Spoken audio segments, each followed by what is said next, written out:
ओम शांति।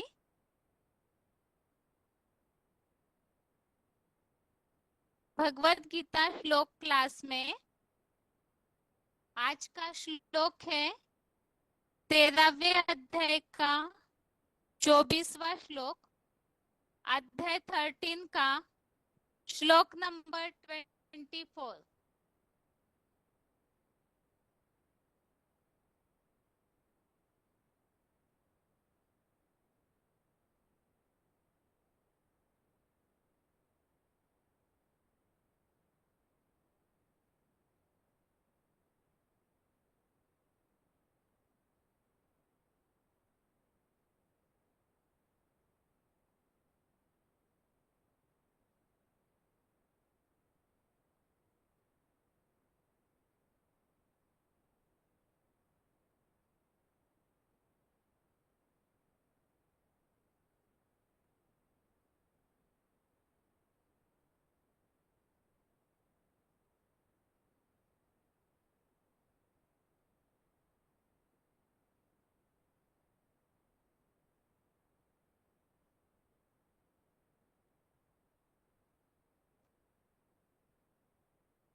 तेरहवें अध्याय का 24वां श्लोक श्लोक है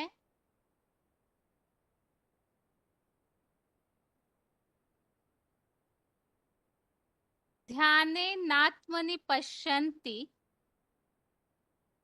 केचिदात्मानम् आत्मना अन्य सांख्येन योगेन कर्म योगेन चापरे।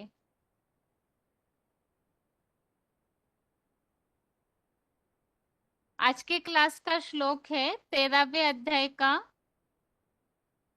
24वां श्लोक। श्लोक दोबारा।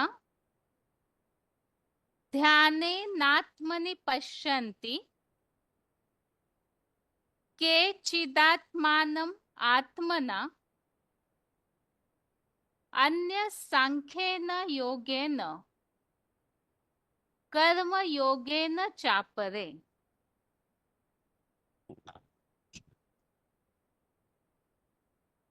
श्लोक फिर से। ध्याने नात्मनि पश्यन्ति केचिदात्मानम् आत्मना अन्य सांख्येन योगेन कर्म योगेन चापरे।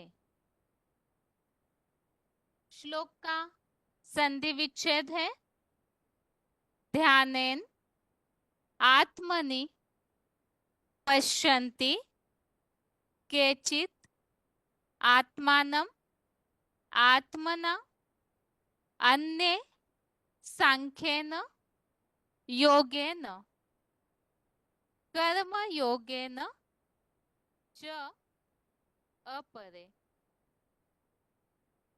श्लोक का संधि विच्छेद दोबारा।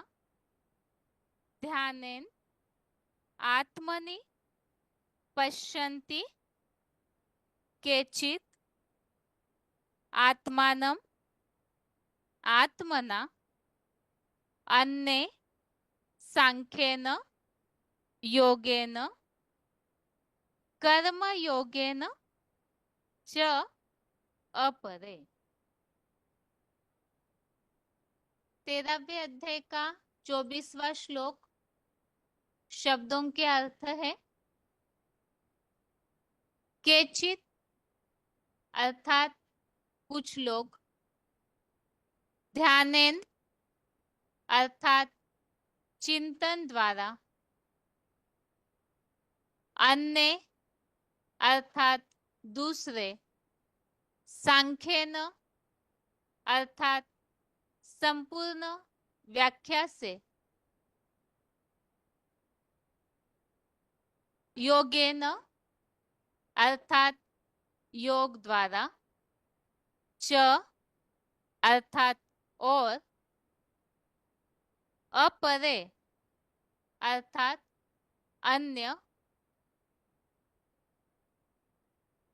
कर्मयोगेन अर्थात कार्य करते स्मृति पूर्वक, आत्मानम आत्मनि, आत्मानम अर्थात अपनी मन बुद्धि से, आत्मना अर्थात आत्मा को, आत्मनि अर्थात अपने में। इस श्लोक में ही 3 शब्द जुड़े हुए हैं, आत्मानम, आत्मना, आत्मनि। आत्मानम अर्थात अपनी मन बुद्धि से, आत्मना अर्थात आत्मा को, आत्मनि अर्थात अपने में, पश्यन्ति अर्थात देखते हैं। शब्दों के अर्थ दोबारा, केचित अर्थात कुछ लोग, ध्यानेन अर्थात चिंतन द्वारा, अन्य अर्थात दूसरे, सांख्येन अर्थात संपूर्ण व्याख्या से, योगेन अर्थात योग द्वारा, च अर्थात और, अपरे अर्थात अन्य, कर्म योगेन अर्थात कार्य करते स्मृति पूर्वक, आत्मना, आत्मानम, आत्मनि। ये 3 शब्द जुड़े हैं, आत्मना, आत्मानम अर्थात अपनी मन बुद्धि से, आत्मना अर्थात आत्मा को, आत्मनि अर्थात अपने में, पश्यन्ति अर्थात देखते हैं। श्लोक का अर्थ है,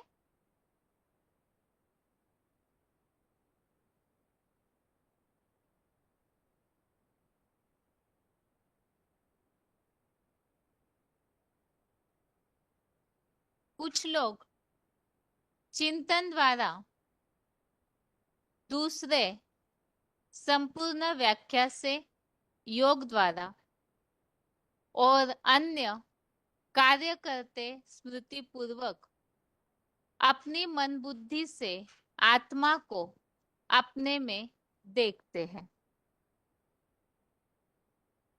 13वें अध्याय में यहाँ जैसे 19वें श्लोक से श्लोक नंबर 19 से प्रकृति और पुरुष का विषय, इस बारे में ज्ञान देना भगवान ने शुरू किया है। तो इसमें हमने जैसे अभी तक के श्लोकों में समझा है कि प्रकृति और पुरुष अर्थात दोनों अनादि है। प्रकृति अर्थात 5 तत्व, और जिसका अच्छा उदाहरण है मानवीय शरीर। पुरुष अर्थात आत्मा, ये दोनों अनादि है और इन दोनों का आपसी संबंध बताया गया है। आत्मा प्रकृति के द्वारा बने हुए अर्थात जो इंद्रिय है शरीर में, उनके द्वारा कार्य करती है। तो ये जो इंद्रिया है साधन है कार्य करने के लिए, कर्म करने के लिए, और आत्मा इन इंद्रियों के द्वारा कार्य कराती है।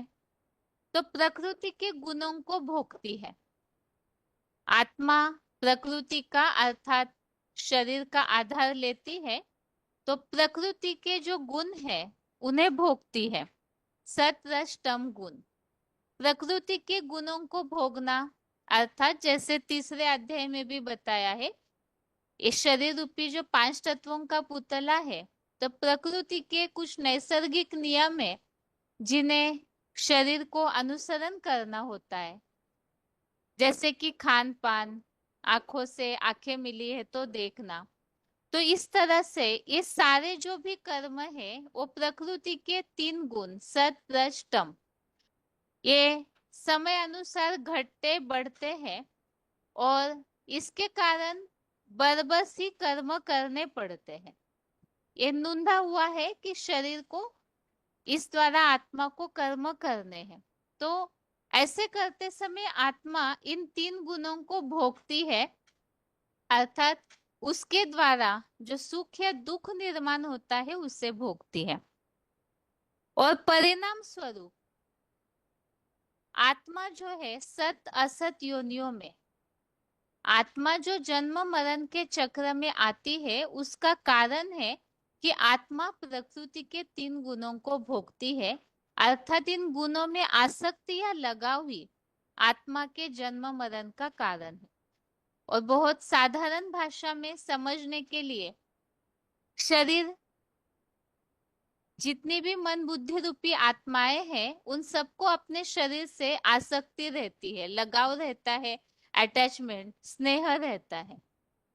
और उसके कारण ये जो बंधन है स्नेह का, अटैचमेंट का बंधन है, कर्म करते करते भी आत्मा शरीर का ही आधार लेती है, तो उसके कारण जो लगाव निर्माण होता है उसके कारण ही आत्मा के हिसाब किताब बन जाते हैं कर्मों के, और वही फिर जन्म मरण के चक्र में आने का कारण है। और जन्म और मरण का चक्र जो है ये सुख दुख को और बढ़ाता है, तो इसके कारण ही आत्मा जन्म मरण के चक्र में आती है।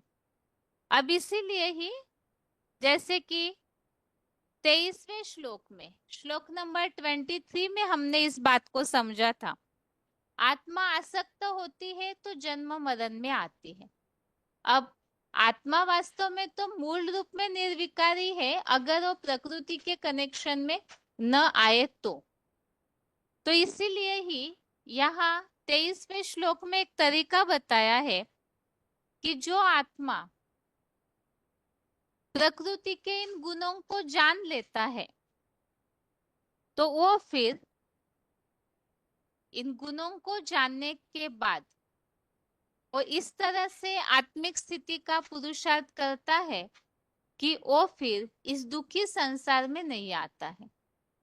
आत्मा प्रकृति के तीन गुणों को जानने के बाद यथार्थ रीति आत्मिक स्थिति में स्थित होने के बाद फिर इस दुखी संसार में लौट करके नहीं आती है, अर्थात अमरलोक की वासी बनती है, स्वर्ग में चली जाती है, विष्णु लोक की वासी बनती है। और इसीलिए ही यहाँ इस बात को आगे के इस 24वें श्लोक में, श्लोक नंबर 24 में इस बात की समझानी दी जा रही है कि किस तरह से आत्मिक स्थिति की प्रैक्टिस करनी चाहिए। क्योंकि इस दुखी संसार में न आने के लिए, विष्णु लोक की, वैकुंठ की प्राप्ति, अमरलोक की प्राप्ति करने के लिए सदा काल की निरंतर आत्मिक स्थिति की प्रैक्टिस होनी चाहिए। और इसीलिए ही यहाँ 24वें श्लोक में, श्लोक नंबर 24 में इस बात को बताया जा रहा है। कुछ लोग चिंतन द्वारा और कोई दूसरे संपूर्ण व्याख्या से योग द्वारा, कोई ऐसे भी है जो कार्य करते कर्म योग में स्मृति पूर्वक अपनी मन बुद्धि से आत्मा को अपने में देखते हैं। तो आत्मिक स्थिति की निरंतर हर तरीके से अलग अलग जो प्रैक्टिस बताई हुई है जिससे कि आत्मिक स्थिति की निरंतर प्रैक्टिस हो, इस दुखी संसार में लौटकर नहीं आना है, तो इसके लिए ही आत्मिक स्थिति की निरंतर की प्रैक्टिस चाहिए। और इसीलिए ही यहाँ बताया जा रहा है चिंतन द्वारा, अर्थात लगातार का मनन चिंतन मंथन। दूसरा है ज्ञान की व्याख्या से। तीसरा है कर्म योग द्वारा। और चौथा है सदैव आत्मा को अपनी भ्रुकुटी में देखते हुए। इस तरह से लगातार प्रैक्टिस होनी चाहिए। इसी श्लोक का क्लैरिफिकेशन सहित अर्थ है, कुछ लोग सृष्टि के आदि मध्य अंत के चिंतन द्वारा, दूसरे संपूर्ण ज्ञान की व्याख्या से, अनन्य योग द्वारा और अन्य यज्ञ सेवा कार्य करते शिव बाबा की स्मृति पूर्वक अपनी मन बुद्धि से ज्योति बिंदु आत्मा को अपने भरी पूरी भ्रुकुटी में देखते हैं। श्लोक में इस बात को स्पष्ट किया है,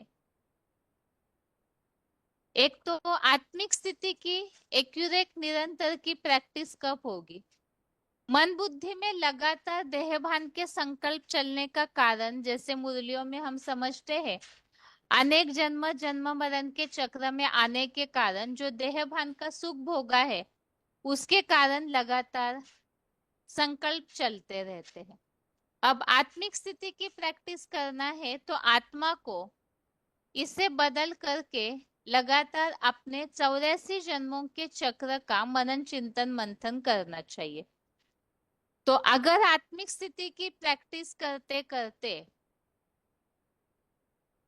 सृष्टि के आदि मध्य अंत में मुझ आत्मा ने क्या क्या पार्ट बजाया है, जिसे स्वदर्शन चक्र घुमाना भी मुरलियों में कहा है, या सेल्फ रियलाइजेशन करना, जब आत्मा को अपने 84 जन्मों के पार्ट का पता चले तो निरंतर की आत्मिक स्थिति स्थायी हो जाएगी। तो इसीलिए यहाँ बताया, एक तो है सृष्टि के आदि मध्य अंत के चिंतन द्वारा, दूसरा है ज्ञान की संपूर्ण व्याख्या से। सांख्य योग जिसे कहा है, तो लगातार ज्ञान की गहराई से अपने आप को ज्योति बिंदु आत्मा में टिकाना। व्यर्थ संकल्प चलेंगे तो देहभान के संकल्प के कारण आत्मिक स्थिति की प्रैक्टिस कम हो जाती है। इसीलिए दूसरा तरीका बताया, ज्ञान में संपूर्ण व्याख्या सहित ज्ञान।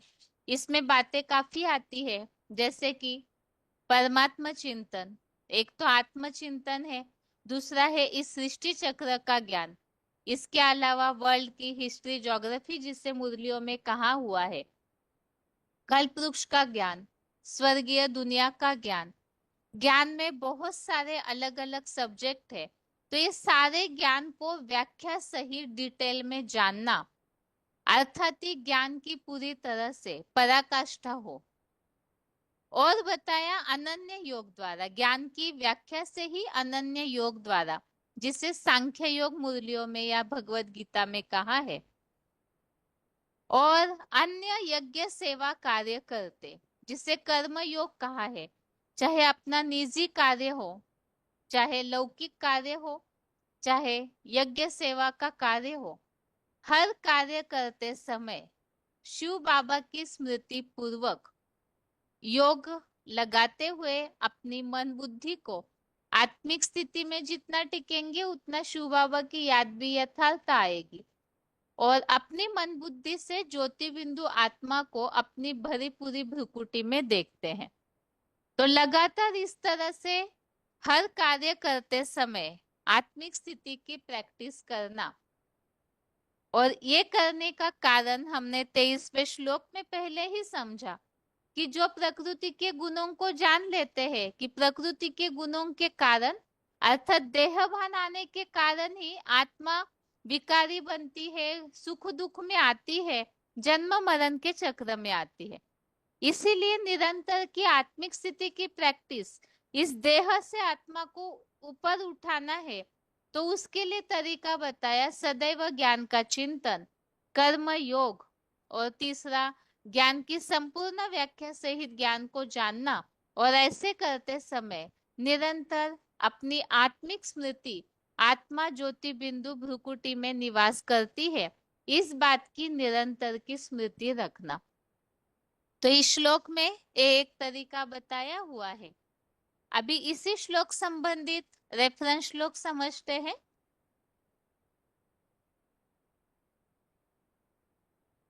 श्लोक में मूल बात समझाई जा रही है, भ्रुकुटी में अपनी आत्मा को देखना, निरंतर इस देह से आत्मा को डिटैच करना, मन बुद्धि को जिसे उपराम करना कहा हुआ है। और इसी के लिए ही छठवें अध्याय का 20, अध्याय 6 का श्लोक नंबर 20 है। इसमें बताया है,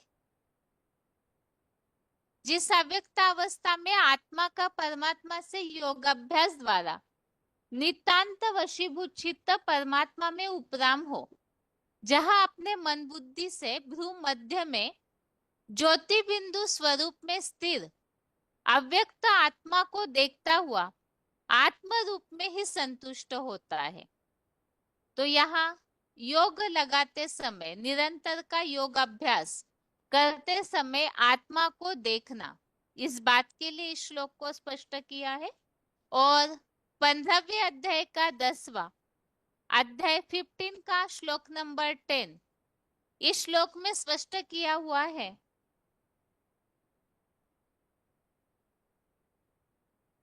देह छोड़ते या धारण करते अथवा विषय भोग भोगते हुए त्रिगुण युक्त आत्मा को एडवांस गीता ज्ञान नेत्र वाले परम ब्रह्मावत्स ही देखते हैं। तो आत्मा को भ्रुकुटी के बीच में देखना, तो हर कार्य करते समय इस तरह से आत्मिक स्मृति होनी चाहिए।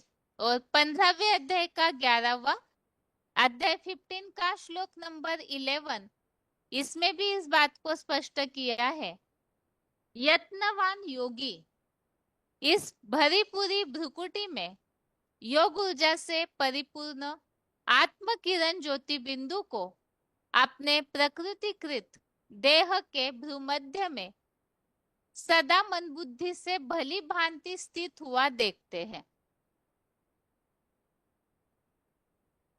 और इसमें और एक बात जो बताई है कि जो इंद्रियों को वश न करने वाले बुद्धू लोग हैं, वो नहीं देख पाते हैं। तो यहाँ पर जो योगी है वो आत्मा को भ्रुकुटी के बीच में देखते हैं, ऐसे स्पष्ट किया है। और इसी श्लोक के नीचे जो फुटनोट है, उसमें भी आत्मा ज्योति बिंदु को भ्रुकुटी के बीच में देखने के लिए 8वें अध्याय का 10वां अध्याय 8 का श्लोक नंबर 10, इसमें बताया है, भ्रू और मध्य प्राणम आवेश सम्यक। तो 8वें अध्याय में हमने इस बात को भी समझा था, जो 10वां श्लोक है इसमें स्पष्ट किया है, भ्रू और मध्य प्राणम आवेश सम्यक। तो प्रयाण काल में जो भ्रुकुटी के बीच में आत्मा को देखता है, वो फिर दिव्य पुरुष परमात्मा को पाता है। और इसी तरह से 5वें अध्याय का 27 अध्याय 5 का श्लोक नंबर 27, इसमें उल्लेख आया हुआ है, चक्षु शैवांतरे भ्रुवो। तो इस श्लोक में इस बात को स्पष्ट किया हुआ है,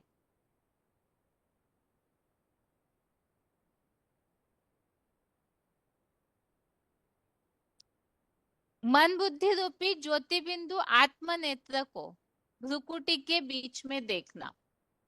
तो इस तरह से आत्मा को भ्रुकुटी के बीच में देखना, अर्थात आत्मा तो वास्तव में आंखों से दिखाई देती नहीं है, लेकिन जो योगी है वो आत्मिक स्मृति की एकाग्रता कि मैं ज्योति बिंदु आत्मा भ्रुकुटी के बीच में निवास करती हूँ, इस बात को गीता ज्ञान के द्वारा जिन्होंने समझा है, वो एकाग्रता के द्वारा आत्मा को मन बुद्धि से महसूस कर सकते हैं।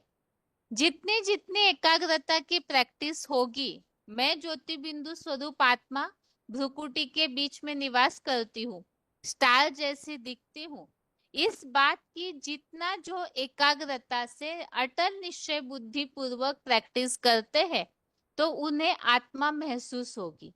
और जितनी उस एकाग्रता से आत्मा महसूस होगी, तो उतना उतना इस शरीर का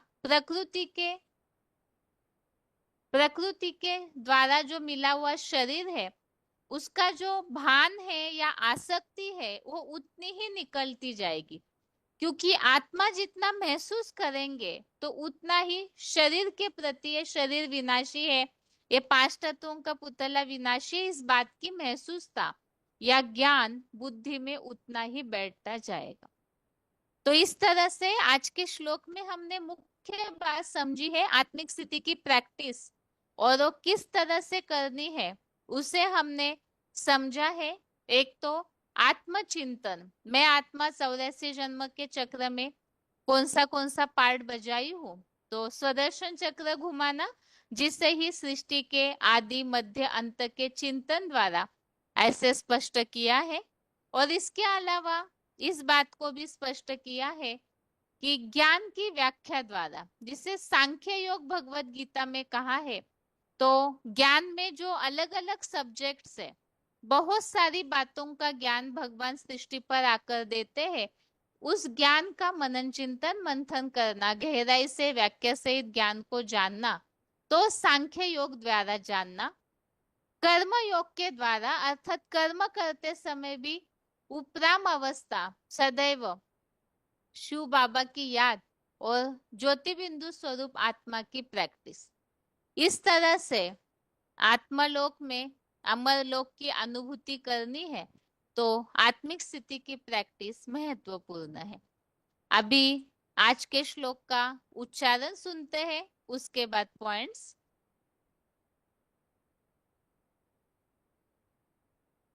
ध्यानेनात्मनि पश्यन्ति केचिदात्मानमात्मना अन्ये साङ्ख्येन योगेन कर्मयोगेन चापरे। कुछ लोग सृष्टि के आदि मध्य अंत के चिंतन द्वारा, दूसरे संपूर्ण ज्ञान की व्याख्या से, अनन्य योग द्वारा अन्य यज्ञ सेवा कार्य करते शिव बाबा की स्मृति पूर्वक अपनी मन बुद्धि से ज्योति बिंदु आत्मा को अपने भरी पूरी भ्रिकुटी में देखते हैं।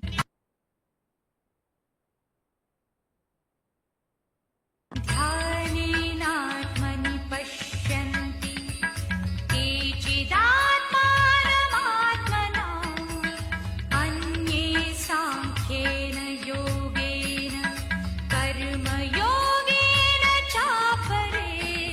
कुछ लोग सृष्टि के आदि मध्य अंत के चिंतन द्वारा, दूसरे संपूर्ण ज्ञान की व्याख्या से, अनन्य योग द्वारा अन्य यज्ञ सेवा कार्य करते शिव बाबा की स्मृति पूर्वक अपनी मन बुद्धि से ज्योति बिंदु आत्मा को अपने भरी पूरी भ्रिकुटी में देखते हैं।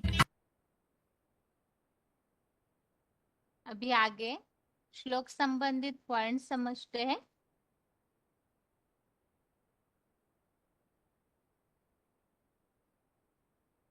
Audio number 341, audio number 341, 31 minute 31 minutes के बाद से लिया हुआ पॉइंट है। सृष्टि के आदि मध्य अंत के चिंतन द्वारा ज्योति बिंदु आत्मा को देखते हैं। तुम भी ऐसे चक्र लगाते हो, राज्य लेते हो फिर गवाते हो। ये बेहद का नाटक है। तुम सभी एक्टर तो हो, आत्मा एक्टर होकर क्रिएटर डायरेक्टर मुख्य एक्टर को न जाने तो वो क्या काम। कोई कहे कि हम तो आत्मा है, हम बिंदु आत्मा है। बिंदु आत्मा हो तो शरीर तो तुम्हारा चोला हो गया, तो वस्त्र हो गया। सत्यरूपी रंगमंच पर पहनने वाला वस्त्र है तो तुम्हें एक्टर हो गए आत्मा। तो जब आत्मा है तो आत्मा एक्टर को क्या जानना चाहिए? अपने पार्ट की पहचान होनी चाहिए। सत्यरूपी रंगमंच पर मेरा क्या पार्ट है, मैं कौन सी आत्मा हूँ।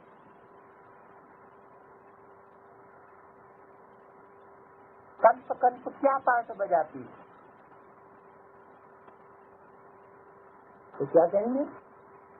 सत्य में हम देवता थे, त्रेता में हम क्षत्रिय थे, द्वापर में वैश्य बने और कलयुग में शूद्र बने। ये पार्ट इसमें विशेषता क्या हुई?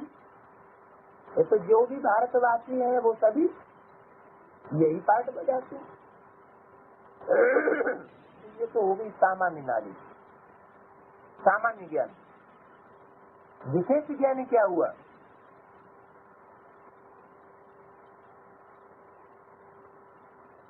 है विशेष। हाँ, इस जन्म में हमने क्या पार्ट अदा किया वो सब मालूमात हो, उसके बारे में मनन चिंतन मंथन चले।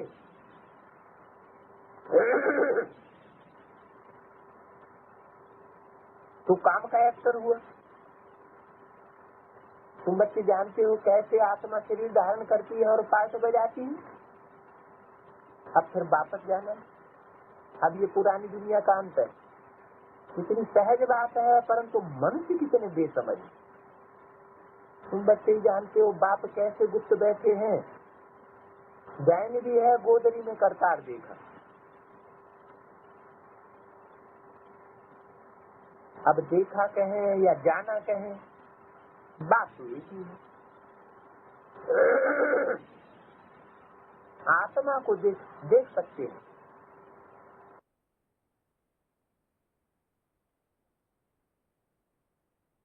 अगला पॉइंट है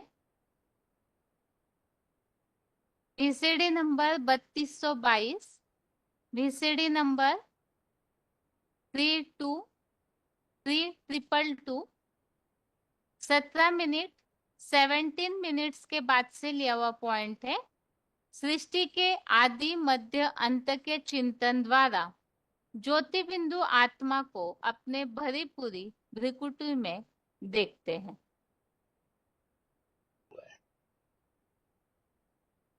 तो देखो तुम बच्चे नंबरवार लाइट हाउस हो।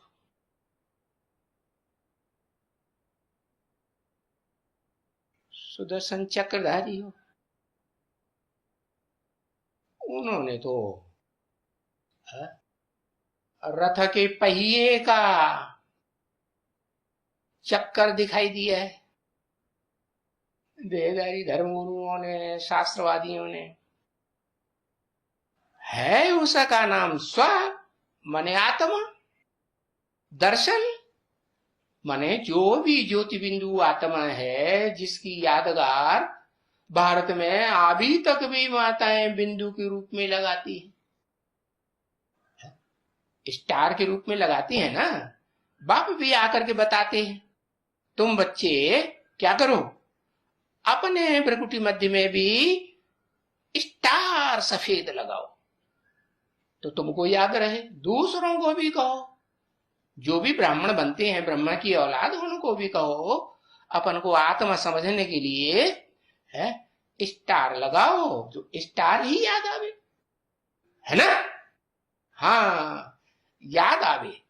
तो देखो ये स्व का दर्शन हुआ कि ये आत्मा जो अविनाशी है, अनेक जन्मों में ये रहती है या नहीं रहती। हाँ, बोले कोई आत्मा के कम जन्म हो, 2 ही जन्म हो, या कोई के ज्यादा से ज्यादा 84 जन्म भी हो। तो 84 का जो चक्र है गाया हुआ, उस चक्र को अपनी आत्मा रूपी रिकॉर्ड में समझना, देखना, जानना, इसको कहते हैं सुदर्शन चक्र घुमाना, चक्रधारी बनना, उस चक्र को धारण करने वाला हाँ बनना।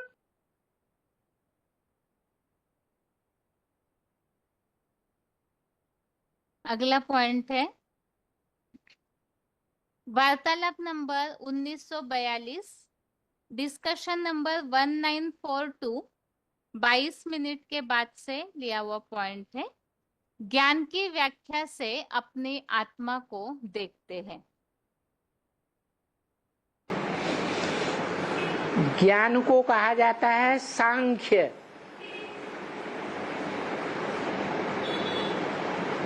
सांख्य का अर्थ है सह आख्या, माना व्याख्या के साथ विस्तार में बताया जाए तो हुआ सांख्य। एक्सप्लेनेशन दिया जाए, अच्छी तरह से गहराई से समझाया जाए, वो हुआ सांख्य। और उसका सार हुआ ज्योति बिंदु, आत्मिक स्मृति। 100% याद, एकाग्रता, सार। तो सार में टिकना माना योगी, और विस्तार में जाना माना ज्ञानी। जो जितना गहरा योगी होगा, एकाग्रता वाला होगा, वो उतना ही विस्तार में ज्यादा जा सकेगा। जैसे कलकत्ते का बनियन ट्री, बीज कितना छोटा, बहुत छोटा बीज, और वृक्ष बहुत बड़ा।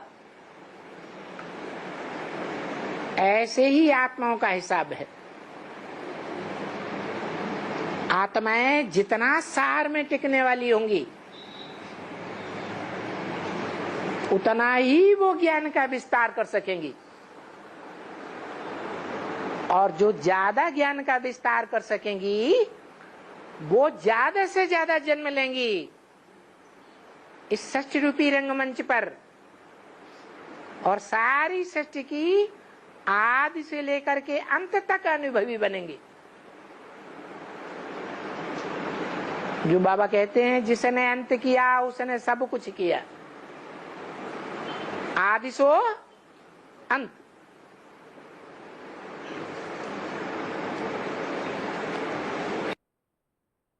अगला पॉइंट है वार्तालाप number 1065, discussion number 1065, 43 minute 43 minutes के बाद से लिया हुआ पॉइंट है। योग द्वारा ज्योति बिंदु आत्मा को अपने भरी पूरी भ्रिकुटी में देखते हैं। जब भी मौका मिले, जब भी सवेरे सवेरे उठें, तो पहले पहले याद आए क्या है? ऐसे नहीं उठते ही शीशा देख लिया, नहीं, उठते ही याद आए स्टार। और थोड़ा टाइम उसमें टिकें, कोशिश करके भी टिकें, हठ योग से भी टिकें। सवेरे को बुद्धि इधर उधर भागेगी, बार बार ठिकाने पर लाएं। आसमान में सितारे को देख लें, फिर याद करें, कमरे से बाहर आ जाएं।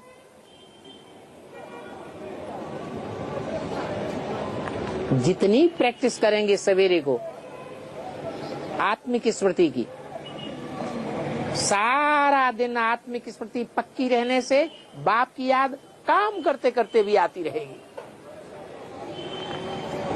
याद ही सहज हो जाएगी। और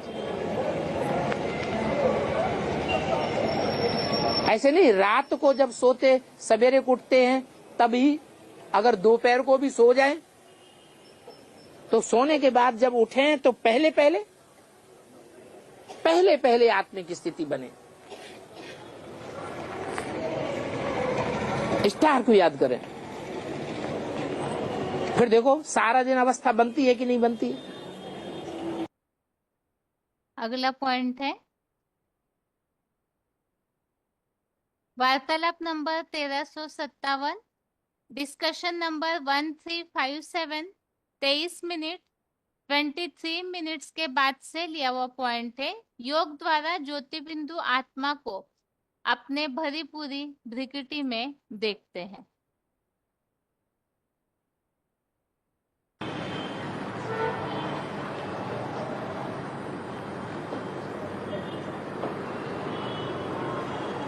हम आत्मिक स्थिति का पुरुषार्थ करते हैं, अभ्यास करते हैं।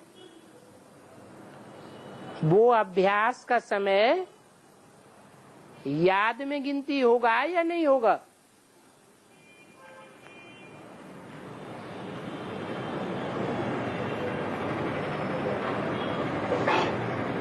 आत्मिक स्थिति में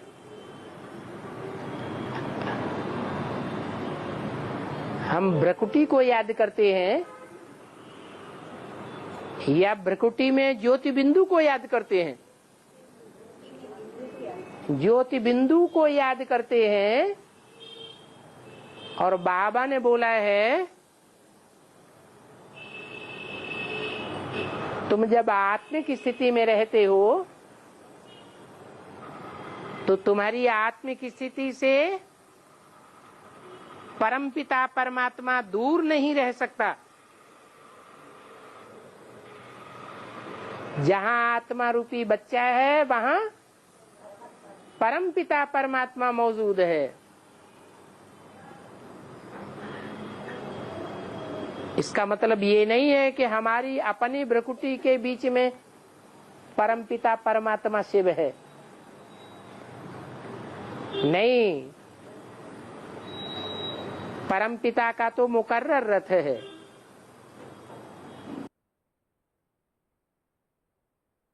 अगला पॉइंट है VCD number 2523, VCD number 2523, 46 minute 46 minutes के बाद से लिया हुआ पॉइंट है।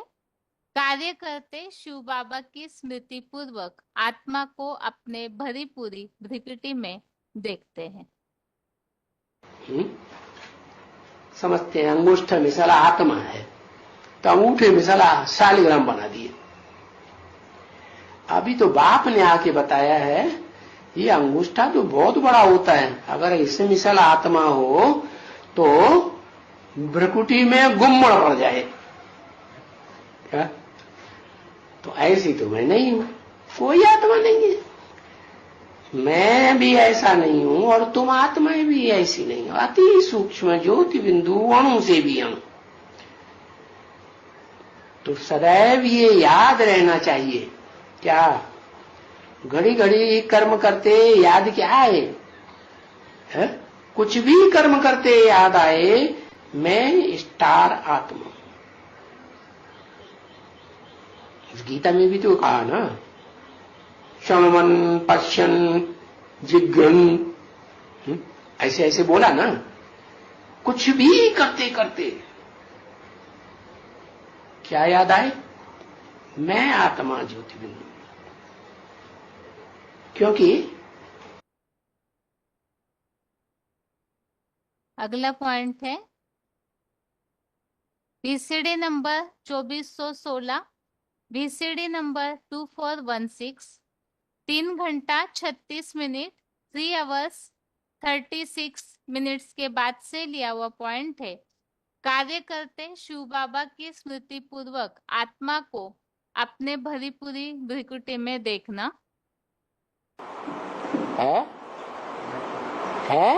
संगम युग में जो हमने श्रीमत आत्मा में धारण की है उसी के अनुसार राजाई चलाएंगे और अपनी प्रजा को भी चलाएंगे। इसलिए बोला श्रीमत से सदगति। यहां संगम में सदगति है मन बुद्धि रूपी आत्मा की सदगति। क्या सदगति? जो गीता में बताई है।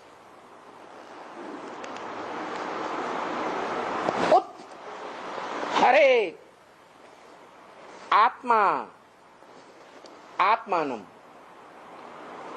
मन बुद्धि रूपी आत्मा ज्योति बिंदु को मन बुद्धि के द्वारा ऊपर हरण करके ले जाना चाहिए। क्या?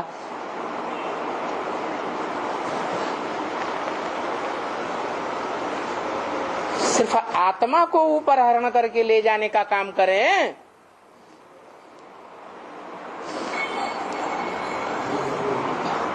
कर्मेंद्रियों से कर्म करना छोड़ दें, हैं? क्या करें? हाँ, कर्म करें, कर्म धारा का त्याग न करें। संसार को ये दिखाने की जरूरत नहीं है कि हम त्यागी बन गए, सब कुछ त्याग दिया। नहीं, हमारा कर्म योग है, कर्म करते हुए कर्म इंद्रियों से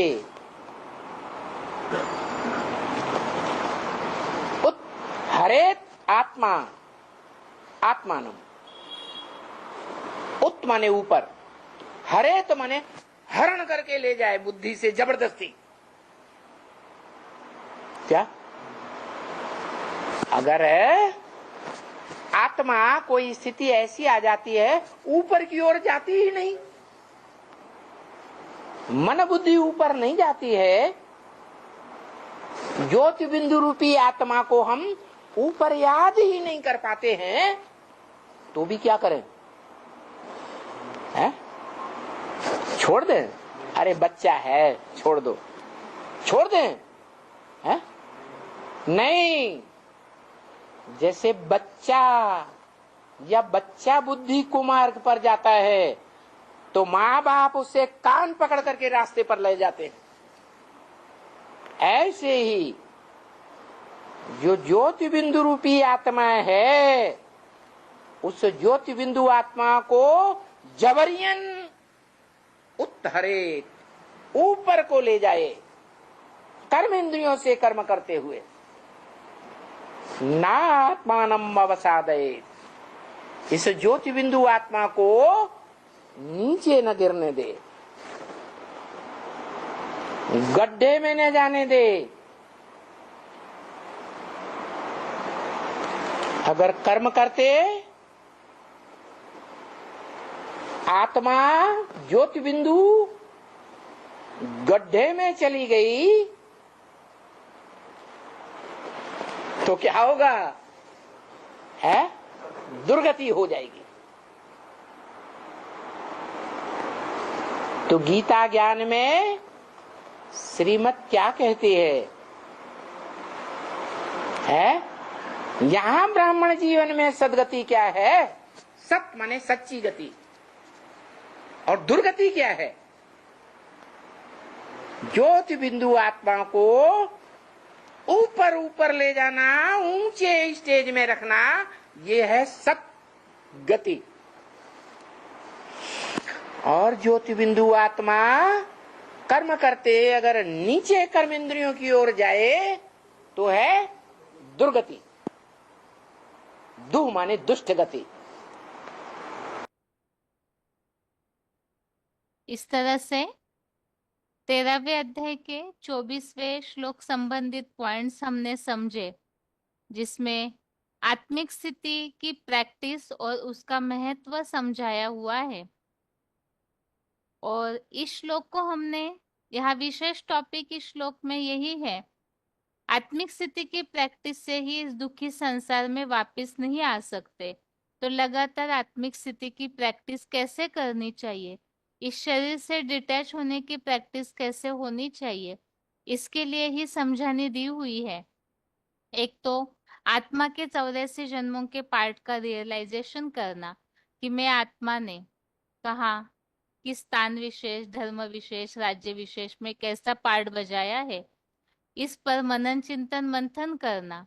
इसके अलावा संपूर्ण व्याख्या सहित आत्मा को जानना, ज्ञान की बातों को जानना, योग द्वारा अर्थात याद की प्रैक्टिस करते समय भी आत्मिक स्थिति की प्रैक्टिस का महत्व है।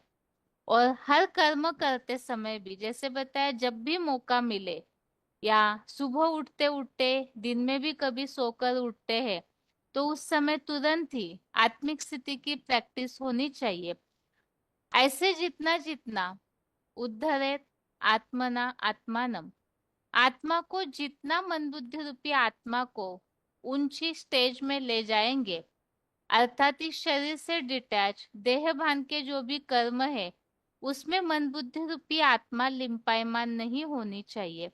तो ऐसी जितनी प्रैक्टिस करेंगे आत्मा ज्योति बिंदु की, हर कर्म करते समय मनन चिंतन मंथन के द्वारा, योग के द्वारा, भ्रुकुटी के मध्य में आत्मा को ही महसूस करने की, एकाग्र करने की, उपराम होने की जितनी प्रैक्टिस होगी, तो 23वें श्लोक में ही हमने इसका रिजल्ट समझा है। इस दुखी संसार में वापस नहीं आ सकते। अभी आगे 11वें अध्याय के श्लोकों की रिवीजन के लिए श्लोक है 11वें अध्याय का तीसरा और चौथा, अध्याय 11 का श्लोक नंबर 3, श्लोक नंबर 4। यह विश्वरूप दर्शन योग, जिसमें हम सब जानते हैं कि विराट रूप में भगवान ने अर्जुन को विराट रूप का दर्शन कराया है, और इसे ही विश्वरूप दर्शन योग ऐसे कहा है। अर्थात भगवान के यथार्थ रूप की पहचान। अब वो पहचान होने के लिए विशेष पुरुषार्थ कौन सा है, क्या करना चाहिए, इसी के बारे में ही भगवान अर्जुन को समझा रहे हैं। तो तीसरा श्लोक है, इसके पिछले 2 श्लोकों में हमने समझा है जो अर्जुन कह रहे हैं भगवान से कि आपके द्वारा दिया हुआ अध्यात्म ज्ञान, आत्मा के अंदर के ज्ञान को जान करके देहधारियों के प्रति जो मोह है वो नष्ट हो गया है। और इसके अलावा भगवान से प्राणियों के उत्पत्ति विनाश का और भगवान का जो अविनाशी महात्म्य है उसका भी ज्ञान हो जाता है। अभी अगला श्लोक है 11वें अध्याय का तीसरा, एवमेतत् यथातत्वम् आत्मानं परमेश्वर द्रष्टुमिच्छामि ते रूपम ऐश्वरम यो पुरुषोत्तम। श्लोक दोबारा, एवमेतत् यथातत्वम् आत्मानं परमेश्वर द्रष्टुमिच्छामि ते रूपम ऐश्वरम पुरुषोत्तम। अर्थात हे परमेश्वर, आपने अपने नंबरवार योग ऊर्जा युक्त विभूति वाला जैसा विस्तार बताया है, यदि यह ऐसा है तो हे चतुर्युगी के बेहद रंगमंच के एमडी अर्थात मैनेजिंग डायरेक्टर, आत्माओं में उत्तम शिव बाबा, आपके ऐश्वर्यवान विराट रूप महादेव को बुद्धि के ज्ञान नेत्र द्वारा देखना चाहता हूँ। 10वें अध्याय में भगवान ने अर्जुन को विराट विभूतियों में अनेक सारी विभूतियों को दिखाया, बताया, जानकारी दी और ये बताया कि मेरे दिव्य विभूतियों के विस्तार का अंत नहीं है। इसलिए अर्जुन ये बात कह रहे हैं कि आपने जो योग ऊर्जा से युक्त ऐसे विभूति का विस्तार जो बताया है, यदि ऐसा ही है, अर्थात विभूतियों रूपी आत्माओं में भगवान की योग ऊर्जा विराट रूप में फैली हुई है, तो इसीलिए अर्जुन कह रहे हैं कि आपके योग ऊर्जा का इतना महत्व है, तो आपका ये ऐश्वर्यवान विराट रूप जो योग ऊर्जा युक्त रूप है, उस विराट रूप महादेव को बुद्धि के ज्ञान नेत्र द्वारा देखना चाहता हूँ। अर्थात कितना विशाल ये योग ऊर्जा का रूप है। परमपिता शिव तो महादेव के द्वारा ही सृष्टि पर प्रत्यक्ष होते हैं और महादेव ही शास्त्रों में भक्ति मार्ग में योगेश्वर कहे जाते हैं। तो इसीलिए उनके उस योग ऊर्जा के रूप में कितनी गहराई है, कितना विशाल है, उसे अर्जुन ज्ञान से जानना चाहते हैं। और इसी संबंधित 11वें अध्याय के 8वें श्लोक में भी उल्लेख है, ज्ञान नेत्र से भगवान का ऐश्वर्यवान यौगिक रूप देखना चाहता है। न तुमाम शक्य से द्रष्टुम अनन्येव स्वचक्षुषा दिव्यम ददामि ते चक्षु पश्यमि योगमेश्वरम। तो इसे ही बताया हुआ है, इन्हें अपनी इन आंखों से इस देह में स्थित विराट रूप को नहीं देख सकेगा, इसीलिए तुझको दिव्य नेत्र देता हूँ। और दिव्य नेत्र अर्थात ज्ञान का तीसरा नेत्र, जिससे ऐश्वर्यवान योगिक ऊर्जा संपन्न हीरो पाठधारी रूप को देख सकेगा। अभी इसी से जुड़ा हुआ चौथा श्लोक है 11वें अध्याय का श्लोक नंबर 4। इसमें भी अर्जुन ने भगवान से फिर से कहा है कि अपना वो विराट रूप जो है, विभूति रूप, मुझे फिर से दिखाइए। 11वें अध्याय का चौथा श्लोक नंबर 4 है, मन्य से यदि तच्छक्यम मया द्रष्टुमिति प्रभो योगेश्वर ततो मे त्वं दर्शयात्मानम अव्ययम। श्लोक दोबारा, मन्य से यदि तच्छक्यम मया द्रष्टुमिति प्रभो योगेश्वर ततो मे त्वं दर्शयात्मानम अव्ययम। अर्थात, हे प्रभु, यदि ऐसा मानते हो कि मैं उस चमत्कार को देख सकता हूँ, तो हे योगेश्वर, आप अपना अविनाशी विभूति रूप मुझे दिखाइए। तो इसीलिए अर्जुन कह रहे हैं कि आप अगर ऐसे समझते हैं कि मैं आपका वो योग ऊर्जा संपन्न रूप देख सकता हूँ, तो आप मुझे उस चमत्कार को दिखाइए। तो यहाँ जो विराट रूप को दिखाने की बात अर्जुन ने भगवान से कही है, इसी संबंधित पॉइंट्स हम समझते हैं।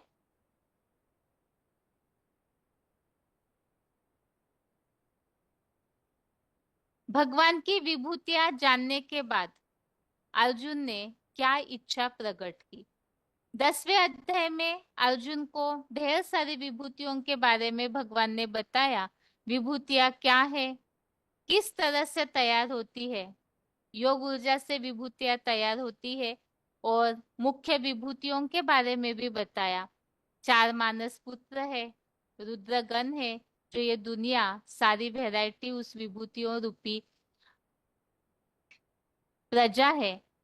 और इसके अलावा भी इस बात को बताया गया, इस स्वर्ग नरक आदि लोगों को फैलाकर भगवान अव्यक्त होकर शांति धाम में बैठ जाते हैं। और ये अलग अलग जो विभूतियां बताई हुई है, उन्हें जानने के बाद अर्जुन ने फिर जो इच्छा प्रकट की है, उसे इस तीसरे चौथे श्लोक में बताया है विश्वरूप दर्शन में। अभी आगे श्लोक का उच्चारण है पहले। एवमेतद्यथार्थत्वम् आत्मानं परमेश्वरं द्रष्टुमिच्छामि ते रूपम् ऐश्वरं पुरुषोत्तमं मन्यसे यदि तच्छक्यं मया द्रष्टुमिति प्रभो योगेश्वर ततो मे त्वं दर्शयात्मानमव्ययम्। परमेश्वर त्वम आत्मानम यथा आत। हे परमेश्वर, आपने अपने जैसा बताया है। एतत् एवं पुरुषोत्तम, यह ऐसा है, हे आत्माओं में उत्तम। ते ऐश्वरम रूपम द्रष्टुम इच्छामि, आपके ऐश्वर्यवान रूप को देखना चाहता हूँ। प्रभु यदि इति मन्यसे, हे प्रभु, यदि ऐसा मानते हो, मया तद द्रष्टुम शक्यम, मैं उसको देख सकता हूँ। तथा योगेश्वर त्वम आत्मानम, तो हे योगेश्वर, आप अपना अव्ययम में दर्शय अविनाशी रूप मुझे दिखाइए। परमेश्वर त्वम आत्मानम यथा आत एतत् एवं पुरुषोत्तम ते ऐश्वरम रूपम द्रष्टुम इच्छामि। प्रभो यदि इति मन्यसे मया तद द्रष्टुम शक्यम। तथा योगेश्वर त्वम आत्मानम अव्ययम में दर्शय भावार्थ, हे परमेश्वर, आपने अपने नंबर वार योग ऊर्जा युक्त विभूति वाला जैसा विस्तार बताया है, यदि यह ऐसा है तो हे चतुर्युगी के बेहद रंगमंच के MD अर्थात आत्माओं में उत्तम शिव बाबा, आपके ऐश्वर्यवान विराट रूप महादेव को बुद्धि के ज्ञान नेत्र द्वारा देखना चाहता हूँ। हे प्रभु, यदि ऐसा मानते हो कि मैं उस चमत्कार को देख सकता हूँ, तो हे योगेश्वर, आप अपना अविनाशी विभूति रूप मुझे दिखाइए। सबसे पहले है श्लोक में जो बताया है विराट रूप मुझे दिखाइए, इससे संबंधित पॉइंट है। Discussion number 1562, discussion number 1562 9 minute के बाद से लिया हुआ पॉइंट है।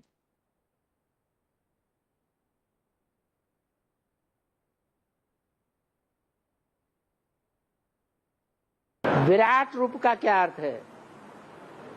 विराट माने बड़े ते बड़ा, जैसे बीज है वृक्ष का,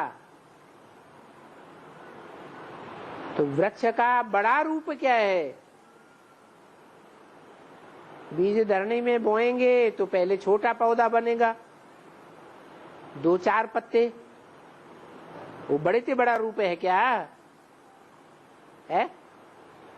छोटा रूप है या बड़ा रूप है? छोटा रूप है। तो वृक्ष बन जाता है, बड़ा रूप हो जाता है, उसकी आयु पूरी होती है, पूरे पत्ते निकलते हैं, पूरी टहनियां बन जाती हैं, उसका विराट रूप हो गया। तो ऐसे ही इस सृष्टि का जो बीज है वो स्वयं परमपिता परमात्मा है। मनुष्य सृष्टि के बीज में इस सारी सृष्टि का सार समाया हुआ है। तो सार विस्तार का रूप धारण करता है। तो उस बीज में ज्ञान के आधार पर देखने में आता है कि ये बीज सारी मनुष्य सृष्टि का विस्तार इसमें भरा हुआ है।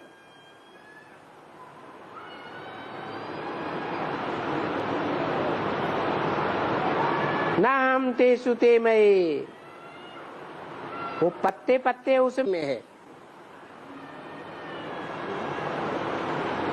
परंतु वे पत्ते दिखाई नहीं पड़ते हैं तब तो वो पत्ते बीज में से निकलते हैं, लेकिन वो ज्ञान के आधार पर देखे जाते हैं।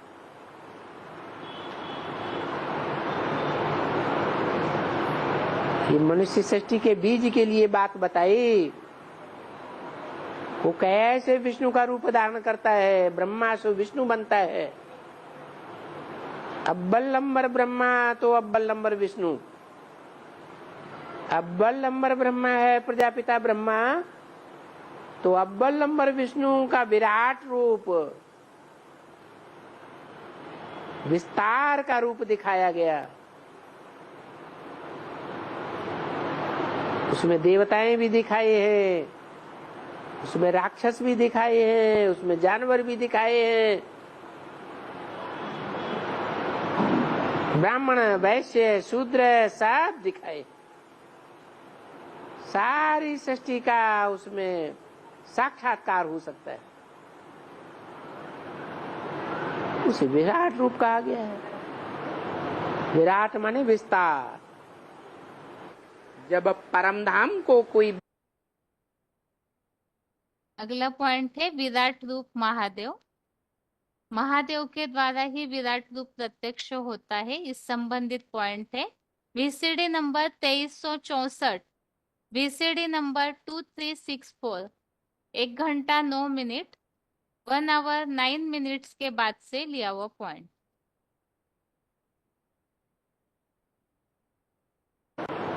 विराट माने विस्तार। जब परम धाम को कोई बच्चा अव्वल नंबर में इस सृष्टि पर उतार लेता है, अपने शरीर रूपी घर के अंदर उतार लेता है। क्या? शरीर रूपी घर के अंदर उतार लेता है। उसका शरीर रूपी घर विराट रूप बन गया।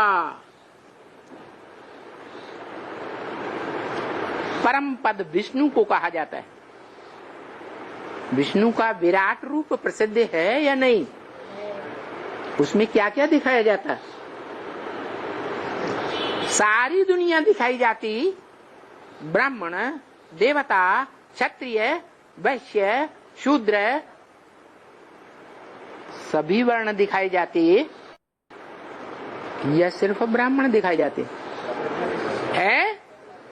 सभी हैं। सारी सृष्टि उस विराट रूप में समाई हुई है। वो विराट रूप देह का रूप दिखाते हैं या आत्मा का रूप दिखाते हैं? देह का रूप दिखाते हैं। तो वो देह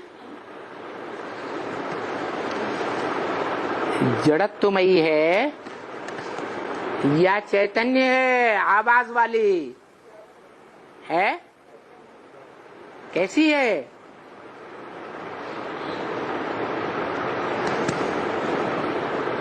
आवाज है वहां।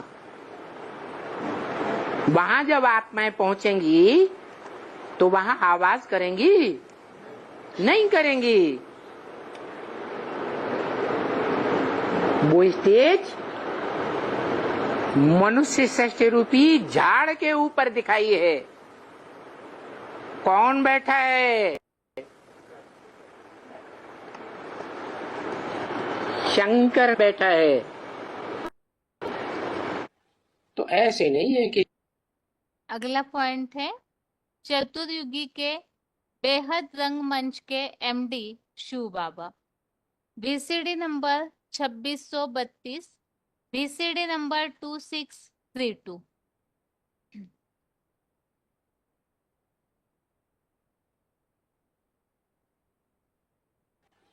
तो ऐसे नहीं है कि शिव बिंदी ही है और सदा बिंदी है। नहीं, वो तो ये जो बेहद का षष्ठी में ड्रामा चलता है ना, 4 सीन का, सतयुग, त्रेता, द्वापर, कलयुग का, इस ड्रामाबाजी का एमडी है। एमडी तो जानते ही है ना, मैनेजिंग डायरेक्टर। तो वो मैनेजिंग डायरेक्टर ज्यादा काम करता है कि डायरेक्टर ज्यादा काम करता है? ज्यादा माथामारी कौन करता है? ज्यादा दिमाग किसको होता है? एमडी को ज्यादा दिमाग होता है। तो वो दिमागी काम करेगा या भागदौड़ का काम करेगा? दिमागी काम का करता है। डायरेक्शन देता है तो वाचा का काम करेगा। तो वो शिव चारों युगों के इस ब्रॉड ड्रामा में इस षष्ठी पर नहीं आता है। क्या कि लगातार इस षष्ठी पर कोई सर्वव्यापी होके काम करता होगा? नहीं, वो तो सिर्फ आता है कलयुग के अंत में, जब के पहले सीन सतयुग की आदि होने वाली होती, नई दुनिया के आदि में और पुरानी दुनिया के अंत में। जैसे और धर्म पिताएं आते हैं तो 100 वर्ष के अंदर अपना पूरा काम करते हैं, अपना धर्म स्थापन करते हैं, फिर शरीर छोड़ देते हैं। ऐसे ही हुआ ना हिस्ट्री में। तो ऐसे ही ये तो उन धर्म पिताओं का भी जो बाप है, पुराने ते पुराना, इस षष्ठी रूपी रंगमंच पर, जिसको वो धर्म पिताएं मानते भी हैं, आदम को याद करते हैं, बाबा आदम। तो अब सवाल ये है कि ये षष्ठी रूपी रंगमंच की ड्रामाबाजी करने के लिए वो ब्रॉड ड्रामा में जो मैनेजिंग डायरेक्टर है उसको बार बार आने की क्या दरकार है? कोई कारखाना है बड़ा, ये षष्ठी भी एक तरह का कारखाना समझ लो, सुख दुख का। तो उस कारखाने को चलाने के लिए जो मुखिया है, डायरेक्टर, वो 24 घंटे वर्कर्स के ऊपर चढ़ा रहे, वो अच्छा? या एक बार इंतजाम कर दे और उसे कायदे कानून पर सारे चलते, वो ज्यादा अच्छा। जैसे कुम्हार होता है ना, चाक होता है बर्तन बनाने का, वो तो मिट्टी के बर्तन है। इस षष्ठी रूपी रंगमंच पर तो ये चैतन्य बर्तन है ना, पात्र। सिनेमा में उनको क्या कहते हैं? पात्र, एक्टर्स। तो वो बर्तन बनाता है, तो एक बार डंडा चाक में लगाया, बस चाक घूमना शुरू कर देता है और बहुत देर तक घूमता रहता है। जोर से डंडा लगाता है, धीरे धीरे लगाना शुरू करता है, फिर जोर से लगाता है। तो ऐसे ही ये मैनेजिंग डायरेक्टर है षष्ठी रूपी रंगमंच का, वो षष्ठी पर कलयुग के अंत में आता है। तो पहले पहले ज्ञान का डंडा धीरे धीरे लगाता है, और फिर अंत में तेजी से घुमाता है। इसका मतलब पहले ज्ञान के हल्के हल्के पॉइंट, फिर उसके बाद ज्ञान के तीखे तीखे पॉइंट क्लियर करता है। ऐसे तीखे तीखे पॉइंट क्लियर करता है कि जो भारत का आस्तिक, संपूर्ण आस्तिक समझो कोई धर्म है, तो सिख धर्म की आत्माएं भी जग जाती। कब जगती है वो? जब सूरज, ज्ञान सूर्य, मैनेजिंग डायरेक्टर बड़ी तेजी से चमकता है, एकदम सर के ऊपर आकर, तो वो भी जग जाती है। अगला पॉइंट है आत्माओं में उत्तम शिव बाबा। VCD number 2687, VCD number 2687। भक्ति मार्ग में सबसे उत्तम किसको मानते हैं? राम को मानते हैं। हाँ, कहते हैं ना शिव बाबा, कहते हैं ना देव महादेव। दुनिया में जितने भी देव हैं, देवता हैं, उन सब देवताओं के बीच में बड़ा देवता। अच्छा, तो देवता ही बड़ा होता है? देवता से बड़ा कोई नहीं होता इस दुनिया में पाठ बजाने वाला। अरे होता है कि नहीं है? हाँ, देवता से भी तो बड़ा होता है ना, जो देवता बनाने का रास्ता बताता है। होता है कि नहीं है? बिना ज्ञान की तो गति नहीं, न गति होगी तो न सदगति होगी। पहले क्या होती है? पहले गति, मुक्ति, फिर उसके बाद जीवन मुक्ति। तो अजू जरूर ऐसे कहेंगे कि सर्वोत्तम शिव बाबा को कहेंगे। इस षष्ठी रूपी रंगमंच पर उत्तम ते उत्तम पाठ बजाने वाली आत्मा सर्वोत्तम कौन हुई, सो बताओ है? अरे बताओ। हाँ, तो भी कहेंगे शिव बाबा, ये नहीं कहेंगे शिव बाप, क्योंकि बाबा शिव बाबा हम जब कहते हैं तो उसमें से अगर शिव निकाल दिया तो क्या बचेगा? शव बचेगा। ये शिव बाबा कहेगा, क्या कहेंगे? नहीं, वो तो मुर्दा हो गया।